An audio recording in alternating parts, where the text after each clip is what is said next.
the jester, the alchemist, the squire, the wizard. They're some of the people that you're going to be trying to influence in the game of Kingsburg. Let's have a look.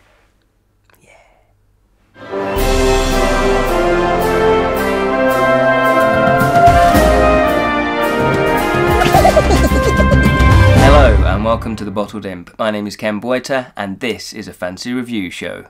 In the fantasy realm of Kingsburg, King Tritus has chosen his most trusted and talented governors, that's you, to oversee his newly acquired territories at the very edge of his realm. To be successful, you will need to call upon the help of the King's trusted advisors. So, let's take a look at the game of Kingsburg. Kingsburg. Well, let's start at the beginning.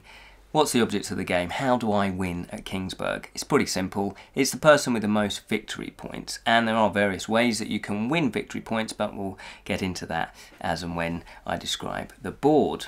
So let's have a look at the board. I'm just going to do hopefully a brief overview of the areas on the board. Now, as you can see, it's got various different areas, and I'm going to go through them in no particular order. First of all then, as we've talked about the victory points, this is the victory point track, and each player will actually have a different colour, and as you can see it's very simple, you just move it up and down as and when they gain or lose victory points. Next up, as I say in no particular order, is the soldier track. Now again, you just keep an eye on how many soldiers you actually own. The other one is the order track. Now this does vary, this does change, so obviously yellow would be going first, second, third, etc, etc. Nice and simple. Then we have the resources, and we have wood, gold and stone. And over here we have the +2 dice modifiers. And I guess one of the main bits of the board is, obviously it takes up most of the board, is the court. Now these are the people that you are going to be trying to influence. So for example, you have the Queen and the King, there's the Assassin, and there's obviously, oh, how many are there? 18 various people that you are trying to influence. And the only other two bits we've got left to describe is the turn order. There are 5 turns, or in thematic language, years. Each one of these represents a year, and each round is divided into 8 phases. So we have this is the phase order, and it gets marked as you go along each phase. Then the last thing to show you is these are the enemies. These are the various different creatures that can attack. We've got barbarians, zombies, goblins, what else? Oh, there we go, that's it for this one. And they go here. So, how do you win at Kingsburg? As I say, each turn, each year is divided into 8 phases. So let's just go very quickly through each phase. We have the first one. Now this is to do with the person with the fewest buildings. Now what I will do is just explain this sheet here.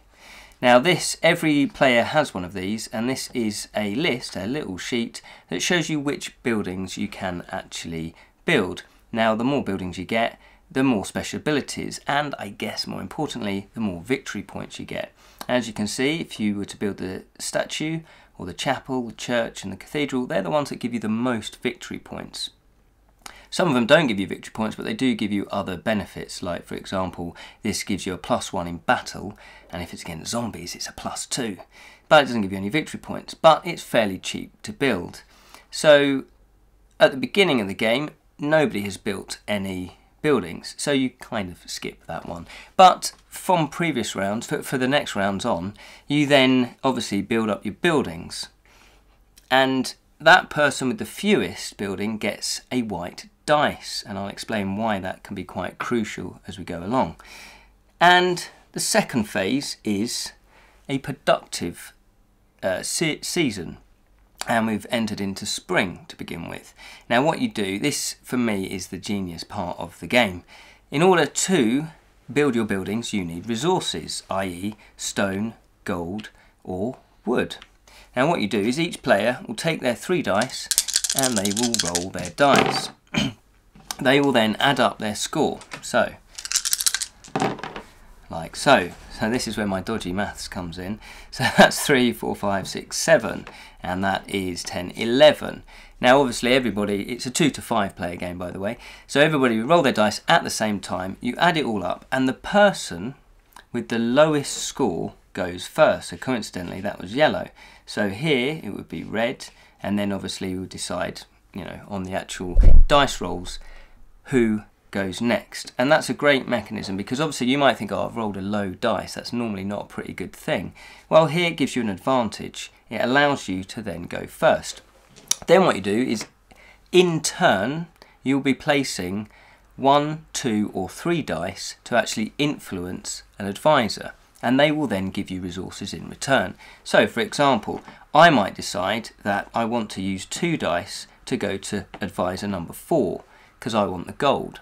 Or, in this case, a slash there means that you can get either a wood or a gold. Or I might think, well actually no, that 4, 5, 6, 7, I want to use my 7, and this symbol means I get a resource of my choice, plus a +2 for the next time we roll the dice, which means you could then go 3, 4, 5 and use it as a modifier, or you could use all of them, 7, 8, 9, that type of thing. So that's the strategic part of the game, or one of the strategic parts of the game. So you know, I might place a dice there on 3. Red might go, oh, I'm going to play 10. Blue might think 6. Now obviously somebody else might grab the spot that you particularly want, i.e. green might go 4, which means you wouldn't be able to go on that advisor.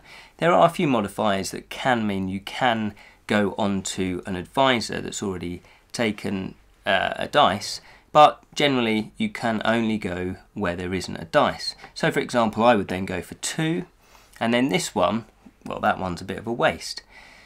You take it in turns, so it does equal out.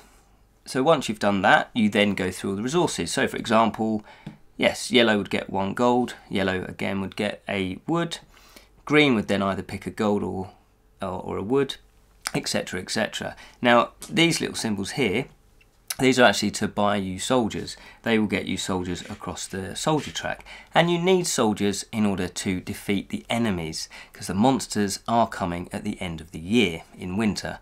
Well, isn't that when all monsters attack, obviously?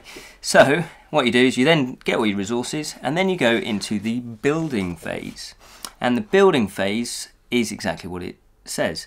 You are building your buildings to get either victory points and or special abilities.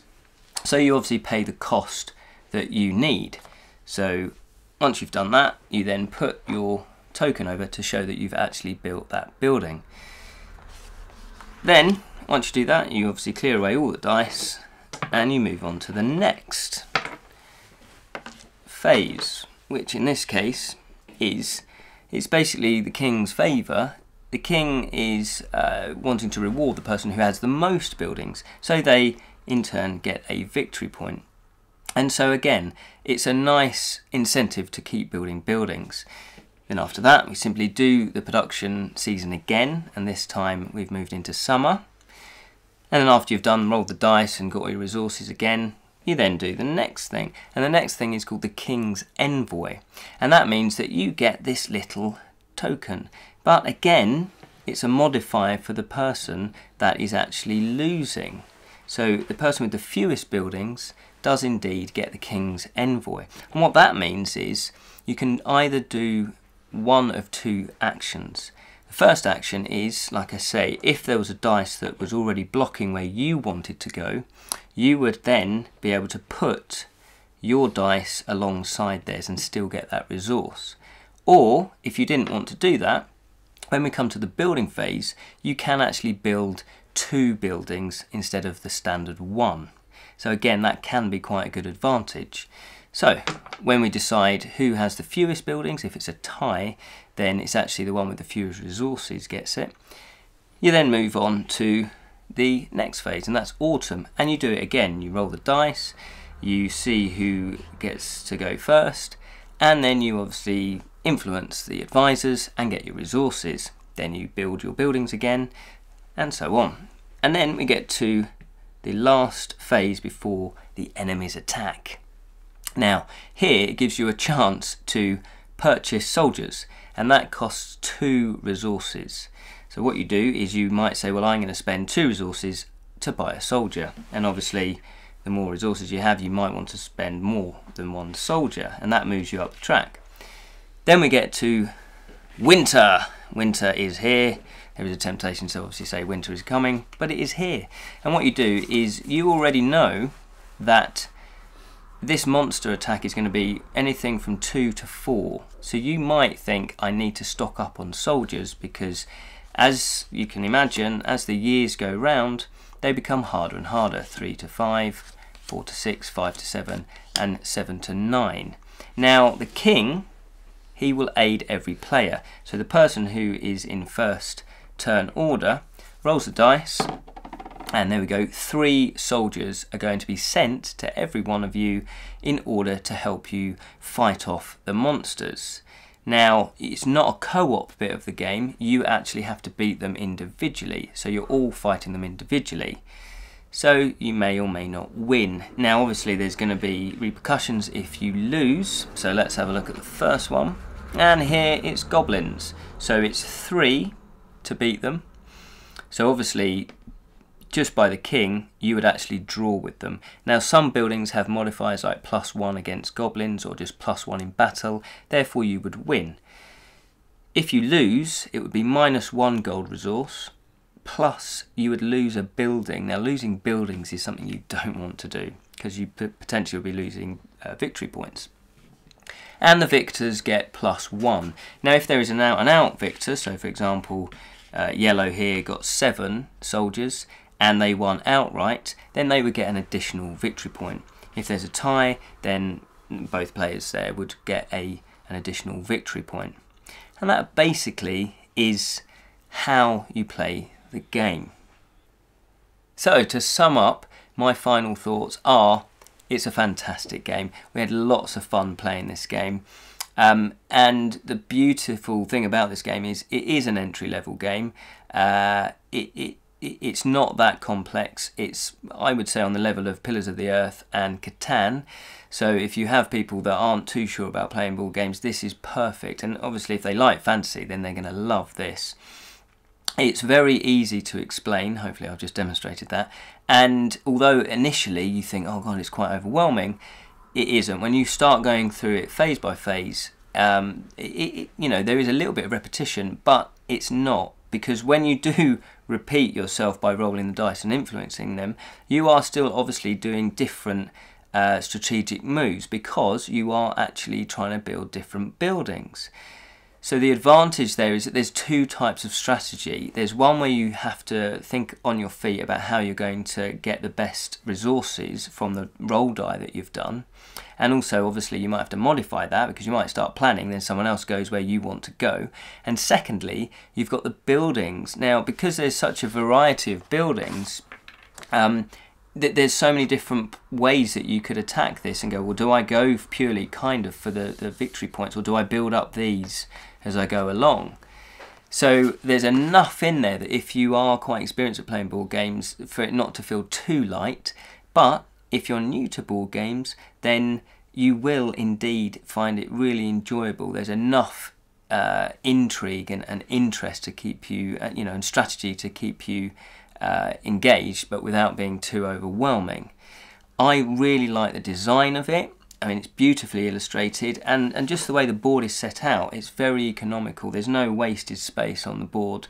The quality of the components is fantastic. Again, it's Fantasy Flight.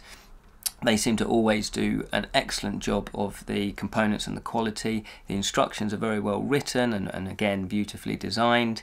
Yeah, as I say, the components are very well made. There is an expansion to the board game, which I'm desperate to play. So I would definitely recommend this. You'll have a lot of fun, and it would be a great game to introduce people who don't normally play games to playing games. As always, thank you so much for watching the Bottled Imp. Hopefully that you've enjoyed the episode and you've enjoyed my explanation and review of Kingsburg. Please let me know what you think of the game, or indeed the episode. Leave comments in the comment box, and if there's anything that you would like to see reviewed, then please leave that too. Also, subscribe if you haven't done so. Thank you so much for the people who have. You can follow us on Twitter at The Bottled Imp, and you can also look at our Facebook page, which is The Bottled Imp. Thanks once again for watching, you lucky